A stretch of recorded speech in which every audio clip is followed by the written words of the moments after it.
Alors, il y a en fait deux catégories d'étrangers en France. Depuis la signature du traité de Maastricht en 1993, on distingue les étrangers dits communautaires, donc ressortissants de l'Union européenne, et les étrangers dits extra-communautaires. Pour les étrangers communautaires, ils ont le droit de vote et d'éligibilité aux élections européennes et aux élections municipales. Donc ils ont le droit de se présenter et d'être élus et de voter aux élections municipales s'ils sont européens. Pour les autres, il n'y a pas de droit de vote pour les étrangers. Alors c'est peut-être pas que symbolique, peut-être que pour une partie des étrangers qui sont installés en France depuis longtemps et qui sont militants, ça aurait un signe. Ça peut peut-être aussi avoir un signe pour les enfants en fait de ces étrangers, c'est-à-dire de voir que en termes d'intérêt pour la politique, c'est que vos parents peuvent voter. C'est pas exact, enfin d'avoir des parents qui peuvent voter par rapport à votre processus vous de rapport à la politique, ça peut vous intéresser, etc. Après vraiment sur les effets, il faudra voir si la loi est votée. Alors, je pense que ça a pour une partie relancé le débat, c'est-à-dire que pour une partie des associations, ça a été perçu comme une opportunité où elles pouvaient enfin nous donner donner des billes un peu pour plaider le droit de vote des étrangers. Notamment parce que le Sénat est à gauche, l'Assemblée nationale était à gauche, et donc un des problèmes constitutionnels qui ferait qu'il n'y aurait pas la majorité pour faire ça aurait pu être possible. Il faut quand même rallier quelques députés de droite et du centre, mais il y avait l'idée que c'était possible. Il y a eu aussi une relance parce que dans certains élus socialistes, notamment municipaux, etc., se sont mobilisés pour que le droit de vote soit effectif. Il y a un réseau qui s'est créé de revendication du droit de vote des étrangers. Donc il y a eu une relance du débat. Sauf que le droit de vote est toujours confronté à la question de l'immigration, qui est une question sensible dans le domaine politique, qui s'est sensibilisée encore extrêmement ces derniers temps.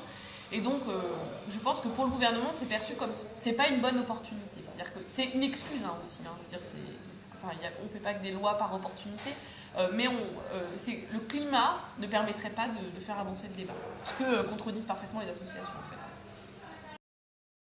Le gouvernement français a été assez réticent à mettre en place ça. Donc par exemple, la première fois qu'ils ont pu voter, je pense que c'est pour les élections municipales de 2001. Les élections municipales de 2001, entre guillemets, la pub faite pour que les résidents européens aillent s'inscrire sur les listes électorales est très faible.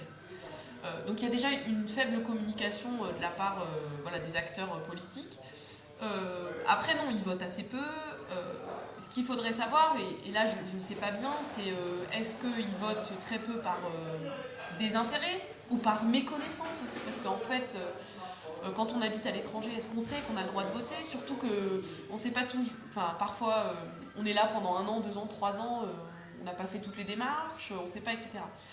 Mais par exemple en Belgique, il y a une campagne beaucoup plus forte pour que les résidents communautaires votent. Et notamment,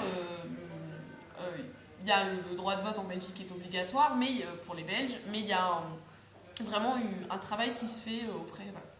Ça dépend des pays aussi. Ça, c'est une initiative il y a des initiatives qui sont en scène, qui datent de la fin des années 70 et qui ont été un peu relancées, remises au goût du jour dans les années 2000 par plusieurs villes, dont Grenoble, dont Paris, ça s'est arrêté, dont Nantes, dont Strasbourg, etc.